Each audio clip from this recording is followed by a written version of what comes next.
vão mergulhar de cabeça numa das maiores revoluções da ciência da longevidade, que é essa conexão incrível entre a saúde do nosso intestino e o jeito como a gente envelhece. Se prepare, porque isso aqui realmente muda o jogo.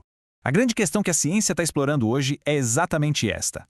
E se a chave para a vitalidade não estiver em algo que a gente busca fora, mas sim num ecossistema vibrante que já vive dentro do nosso corpo? É isso que a gente vai desvendar agora. Ok, vamos entender isso direito.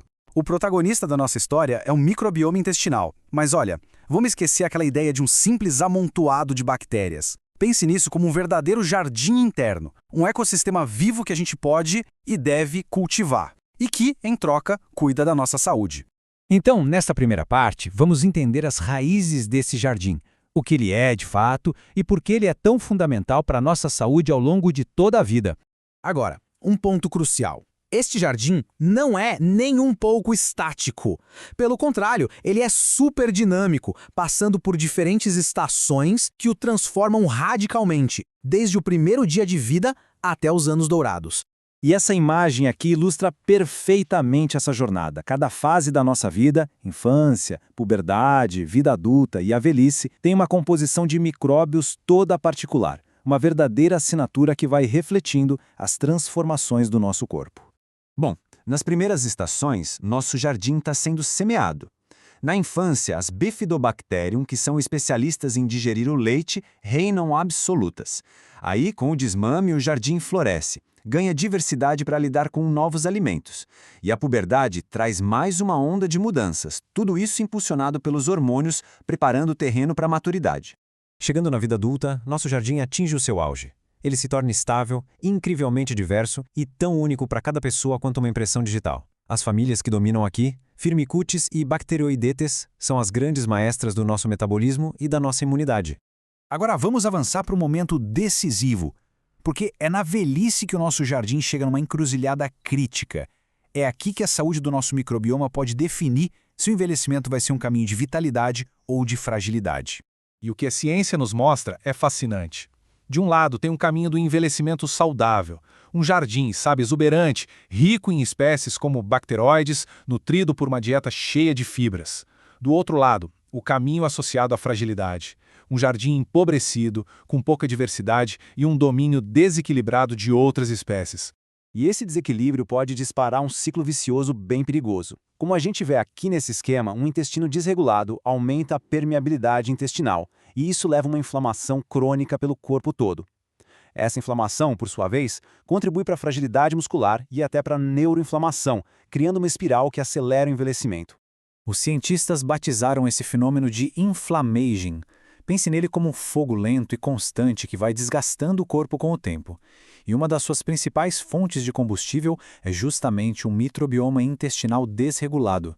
Entender isso é entender o envelhecimento no século XXI. Mas olha, aqui vem a parte mais poderosa. Essa história não é uma sentença.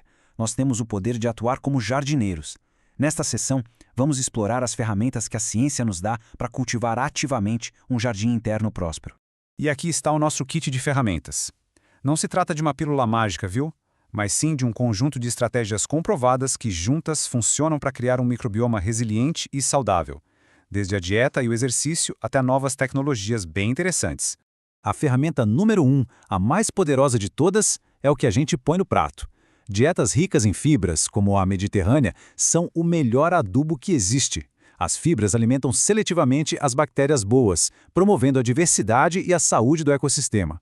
É simples, a gente alimenta as bactérias certas e elas cuidam de nós. Em seguida, o estilo de vida. O exercício físico regular, moderado, já está comprovado que aumenta a quantidade de bactérias benéficas. A restrição calórica também mostra um potencial enorme, mas a ciência alerta. É uma ferramenta avançada que deve ser usada com cuidado, especialmente em idosos, para não arriscar a perda de massa muscular, que é essencial. E, finalmente, temos os ajudantes que estão surgindo, que nos dão um controle mais fino. Pense assim, probióticos são como as sementes de bactérias boas que a gente planta no jardim. Pré-bióticos são o fertilizante específico para essas sementes crescerem fortes. E os pós-bióticos são os frutos benéficos que as bactérias produzem, como vitaminas e outros compostos que nos protejam. Mas a biologia é cheia de nuances fascinantes, né? Veja o caso dos ácidos graxos de cadeia curta, os SCFAs. Eles são um dos frutos mais importantes do nosso jardim, ajudando a controlar a inflamação, inclusive no cérebro. Contudo, em cérebros já afetados por doenças como Alzheimer ou Parkinson, pesquisas sugerem que esses mesmos compostos podem, paradoxalmente, agravar a situação. Isso nos mostra que o contexto é tudo. O que é ótimo para a prevenção pode não ser para o tratamento. E essa citação dos pesquisadores resume a imensa promessa desta área. A ideia de que, ao cuidar do nosso microbioma, a gente pode ser capaz de modular o próprio ritmo do envelhecimento, isso não é ficção científica, é a fronteira da medicina da longevidade. E assim a análise nos deixa com esta reflexão final. O jardim interno não é um passageiro silencioso, é um parceiro ativo e poderoso na jornada do envelhecimento. A grande questão que fica é como cada um pode cultivar o seu para que ele floresça.